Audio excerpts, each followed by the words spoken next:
15 minutes of your day has arrived. Aaron Torres, Fox Sports Radio. He does a lot of things with The Athletic, does a great thing with the podcast as well. The Aaron Torres Sports Podcast. Torres, how are you, man? Welcome into the game in T-Town.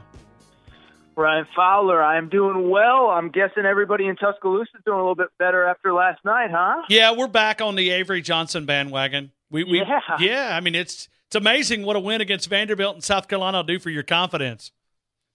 Yeah, no, it was a pleasant surprise last night. I mean, I know that things got close a little bit late there, but look, I was pleasantly surprised. I thought South Carolina at home against an Alabama team that has struggled on the road, I thought Alabama was going to struggle in that game, and they obviously dominated to start. South Carolina made a little bit of a run, but Alabama closed strong, got a much-needed road win to improve their resume. Look, this is a day-by-day deal, Ryan, but I think as of right now, today, whatever today is, the 27th at 4:30 Central Time, I think Alabama's on the right side of the bubble. Oh, wow. Man. I mean, one win. That's all it takes. Bubble's bad this year, man. I regardless if it's bad, man, we could care less. I mean, if we got the dancing boots out in Tuscaloosa, I mean, it's all as good, man. I mean, it's amazing, but it's also one of those that Torres, and maybe this is the negative part of it. When you look at this team, they've got potential to do some damage. Like, sure. I mean, there's some talent here in T-Town.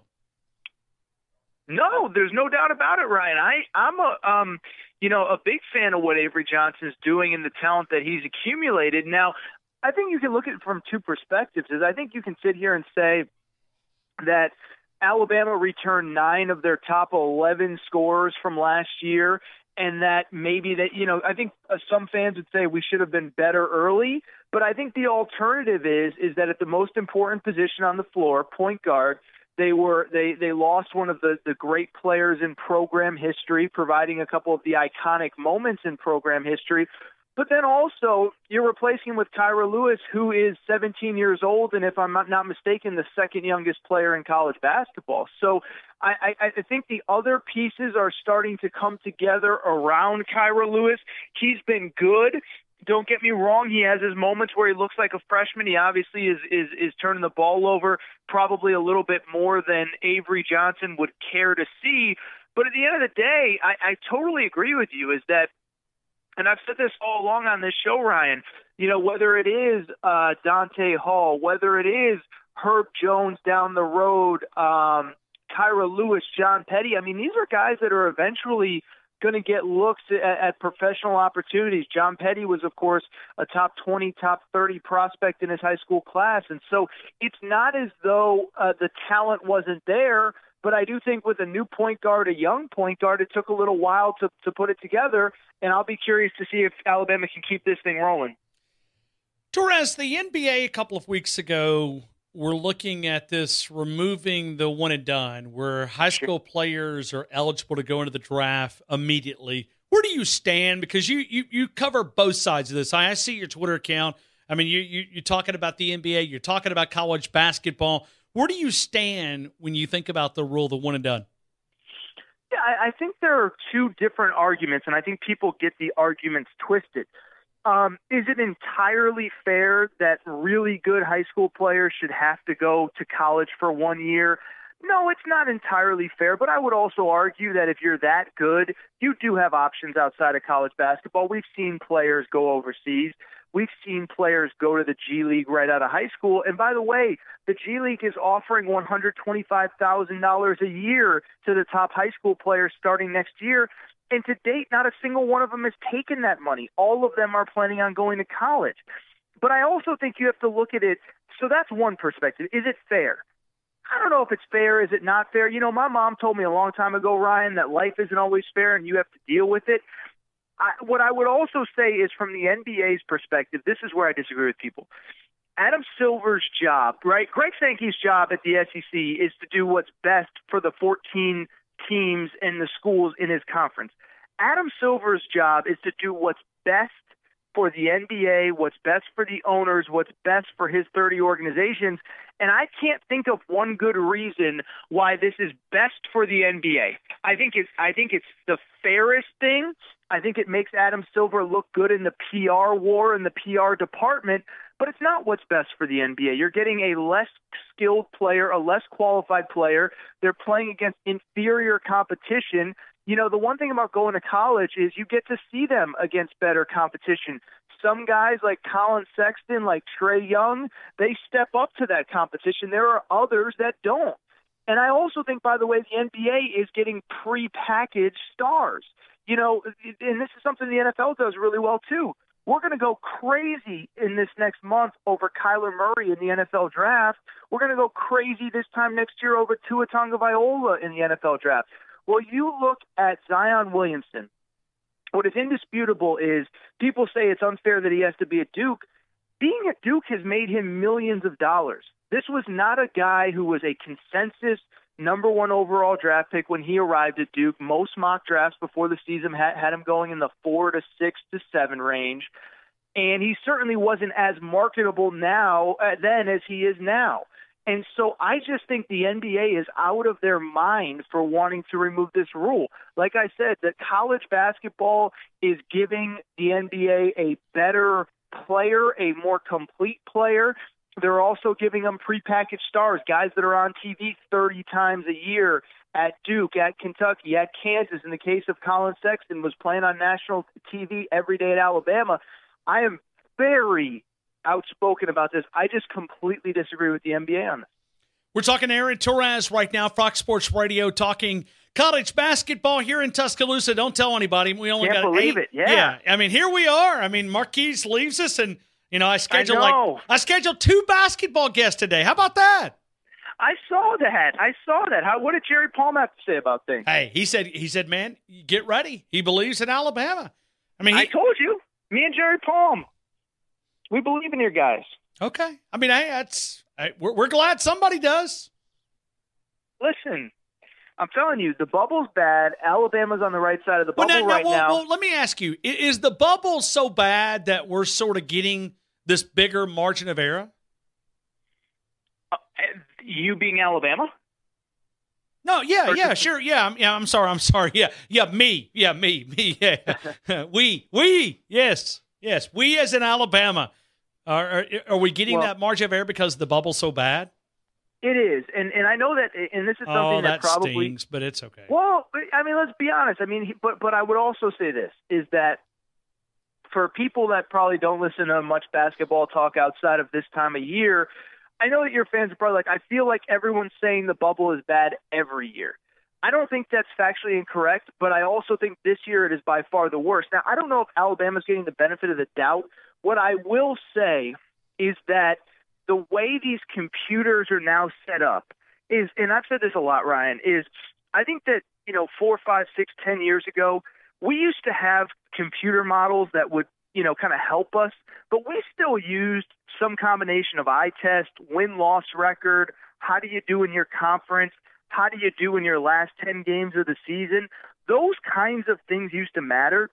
And now I think we've just defaulted to a thing where we have the computer model. It's called the net system, which ranks teams. And I think we almost completely default to the net. We don't actually use eye test. It's almost the exact opposite of the College Football Playoff Committee. The College Football Playoff Committee is basically all just a bunch of guys and girls sitting in a room saying, you know what, I think that team looks better than that team. College basketball is the exact opposite. We're saying, I'm not going to make my own decision. I'm going to let the computers do it. And so I bring it up because the computers heavily favor teams from power conferences. Basically, the opportunity to play in a power conference provides you with so many more opportunities to pick up big wins that schools in conferences like the Sun Belt, the Southern Conference, whatever, those schools don't get those same opportunities. And so Conference USA is another one people are probably familiar with, et cetera.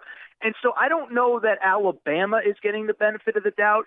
I do think that power conference teams are getting the benefit of the doubt, where all these wins look good in computers, that if you sit there and look back, you say, that's not really a good win. Like, I'll give you a quick example. And I know Alabama lost to this team, but winning at Texas A&M is considered a quote-unquote quad one win. Quad one are the quote-unquote best wins that you can get in college basketball. So what I'm saying is winning at Duke, winning at Kentucky is the same in the computers as winning at Texas A&M. Now, Ryan, I don't know how much basketball you talk, but I think we can all agree that winning at Texas A&M is not the same thing as winning at Duke, but the computers say it is. And so because of that, like I said, the computers just weigh so heavily in favor of the power conference teams. That's why a team like Alabama that's 17-11 right now is on the right side of the bubble. Heck, I mean, we got beat at Texas A&M, so we don't know anything about that winning stuff. I mean, that's what I'm saying. I mean, they swept us. They beat us here, and got beat out there as well. So it's like, we don't know anything. Yeah. Real quick, if I was on the selection committee, like, to me, that would be important. Like, to me, I would sit there and say, no disrespect to Alabama, but that's a team that you should be beating, and you lost to them twice. But, it doesn't matter to the computers, and I don't know how much it matters to the committee. What I think will be really interesting this year, there are so many slightly above average to mediocre power conference teams that are in this conversation for at-large bids, and I'll be curious to see at what point the selection committee just says, look, I don't care what the computers say, you are not a very good basketball team, but I think we're going to see a lot of really bad, mediocre-type programs in the NCAA tournament this year from power conference. Aaron Torres, you live in a major market. I mean, one of the biggest, if not the biggest. I'm not exactly sure. Sometimes it fluctuates, right? New York, L.A. You live in one of the big markets. USC, I think, does this well out there. But in the South, we don't do this very well. I'm going to Missouri here for just a couple of minutes. Spring practice starts up in the SEC in the next couple of days. Some have already actually started. And I was looking, the NFL, I think, does this very well too. All practices at Missouri. I mean, spring football. It's not fall camp. It's not like you're trying to create the wishbone and go into spring practice. But Barry Odom and the Missouri Tigers have opened up spring practice to media and coaches for interviews at each players. All coaches, all players available for interviews after each practice. And Missouri's going to be able to benefit from this. Odom says he wants media to have access to the stories coming from the players. To me, that's a good thing. Here in Tuscaloosa, I kid you not, we might get 2.5 minutes of observation period. At times, it might get to 10, and we feel like, Lord, shining on us if we get 9 minutes. But could programs not learn from the NFL in major markets like the one you live in? I'm glad to see somebody doing it. Missouri finally says, hey, we're going to invite the media, because you're not only you're inviting the media, you know who else you're inviting? You're inviting your fans, because that's how the stories get to those fans. Opening up your program and allowing them to see that it's not just, hey, it's a business and we're going to lock the doors, we're going to kick you guys out. Giving access is a good thing. Well, and I'll tell you, I remember vividly 2 summers ago, right around the end of summer, start of fall camp, I was actually on UCLA's campus when Jim Mora was the head coach before Chip Kelly, and we walked by the practice field. The practice field had it has a big fence up, but the angle that we were walking at, it was almost like up a hill, so you could sort of see into the practice field. I was with my now fiance, then girlfriend. We're just walking, strolling through campus. We had to stop by for something. And I had somebody stop us and say, hey, guys, you got to keep it moving. Got to keep it moving. Got to keep it moving. Sorry, nothing to see here. And I'm like, I'm here with my fiance. Like, do you think I'm from USC? Do you think I'm from Washington or Oregon? I would be the most undercover spy in the history of college athletics if that was the case. But I will say, Ryan, I do think, and I think it's interesting as somebody who covers both sports, college football and college basketball, I think with football coaches in general, there is kind of this kind of old school football mentality of, can't let information get out. It's like, don't be ridiculous. Where I find with basketball, most of these basketball programs, especially, by the way, in a lot of the football schools, all you got to do is put in a request for the coach, and I'm telling you, they're going to find time for you. I'll tell you right now, Ryan, Nevada basketball is number 7 in the country right now.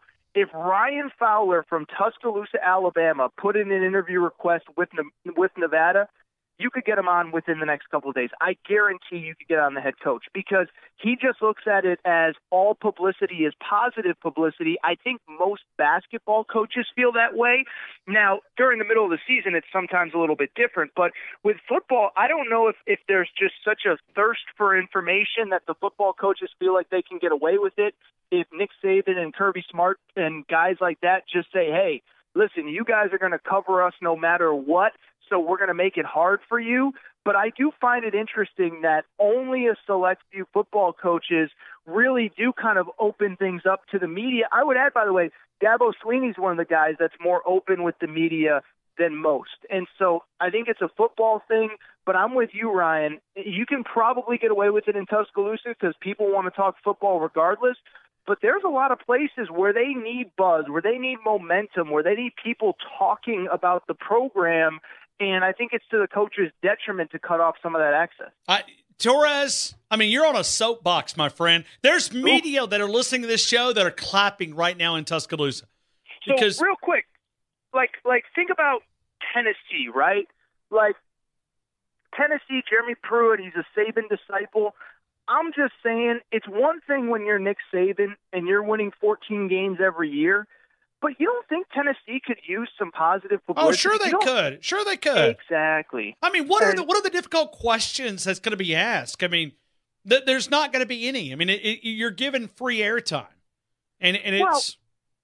No, go ahead. No, you're on the national level. And I bet you if you emailed Tuscaloosa, I'm not even sure if you'd get a response, Torres. I can tell you a true story on that. Let it rip, man. I don't care. I had, and it doesn't bother me now, when I was at foxsports.com, I was working on a story where I was hoping to interview Lane Kiffin when he was at Alabama. It was not about anything Alabama-related. It was actually about his years at USC. I reached out, got no response. By the way, I reached out in the middle of the summer when there was nothing going on. It wasn't like I reached out on October 11th, 2 days before the Tennessee game. I reached out in June, got no response. Followed up, got no response. Third time, I finally got a response, a one sentence. I'm sorry, but we generally don't make our assistant coaches available to the media. Thank you for your interest. And that was it. And this was it was a story that had nothing to do with Alabama. The word Alabama was not even going to come out of my mouth. And you should have just called Lane Kiffin directly, Torres. I could have gave you the number. Oh, okay. That's the best way is just go and Lane. And I know he's at FAU. Now he won't turn down an interview. Love it, and that's the way more coaches should be. I agree, 100%. Because it's opening up the program to your fans. Listen, you think I'm affected by I don't know whoever coming on for 4 or 5 minutes? No. It's the fans. You're basically saying that you want them to know your story. Well, and let me take it one step further at a place like Alabama. There are a lot of guys in that program that are going to be playing as professionals. And they could frankly probably use a little bit of the media experience, the media training. Now, I'm sure Nick Saban brings in people behind the scenes to give them. Oh, they do. Yeah, sure. They do. And they do a good job. You're right. But at some point, they're going to be in an open locker room with the Detroit Lions or the Baltimore Ravens or the Washington Redskins, and they're going to have a crowd of people around them. And I don't know that it does them any good. Part of being in college, right, is to prepare you for whatever your job or your craft is going to be. And for these guys, that's going to include playing in the NFL.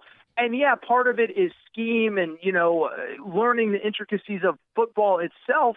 But part of it is learning how to be a professional. So I'm totally on board with you, Ryan. I know it's something that people in Tuscaloosa, I'm not even talking about you specifically, but people with Tuscaloosa have struggled with. I know that it's, the famous thing of you get the assistant coaches for one practice in the fall and then before the bowl game, and that's it. I don't know that benefits the players. And by the way, I would add, I don't really know that it benefits the assistant coaches either. You think, some of these guys, you think Kirby Smart or Jeremy Pruitt, whoever, couldn't have used a little bit of media practice before they got to their head coaching jobs? Will Muschamp? I didn't see any breaking stories come out of the media day out in Santa Clara or down. I mean, like, I didn't see like a coach where they cussed out a member of the media. I didn't see that happening. So, I mean, it kind of proves the point, right? I mean, these assistant. Go ahead. I would say it's unfortunate Marquise left. Your new producer should clip off this 6 or 7 minutes and that send you it and over. Send it over to Nick Saban. Just send it. Every Division I college football program. So, again, it's not applicable in Alabama. But I live, like you said, in L.A. Chip Kelly is the same way at UCLA. Brian, I'm telling you, on local sports talk radio, there would have to be – UCLA would have to win 100-0 to get on local sports talk radio in L.A. Because L.A., you have the Lakers, you have the Rams, you have the Dodgers, you have USC football, which historically has been more relevant than UCLA. You can't get UCLA into the conversation. And I've had conversations with UCLA coaches during good seasons in football and basketball, like, what do we have to do to get a little bit more buzz here? USC basketball, when they've been good, they can't get on the front pages. Well, it would probably help if you had a little bit more friendly, cordial relationship with the media. Torres, man. How do you like that? I mean, listen, if you were here, I'd give you a hug. I mean, you've opened up it, man. All right, the Aaron Torres Sports Podcast, where he goes on rants like this that are just incredible. Yes. College hoops, college football. You don't even have to listen, but go subscribe to it. The Aaron Torres Sports Podcast. Torres, man, this has been a fun 20 minutes. I look up at the clock, and Josh across is giving me the wrap-up sign. I got to run, Torres. I appreciate you, man. How do you like me just crushing the Alabama Media Relations Department? That is a 100% true story, by the way. I'll send you the emails after. Okay. Hey, call them out, man. Let it rip. It doesn't bother me, man. I mean, they're going to take my hot dog away from me at halftime? I'll buy my own. No problem. It's no big deal. Thanks, Torres. Thanks, Ryan.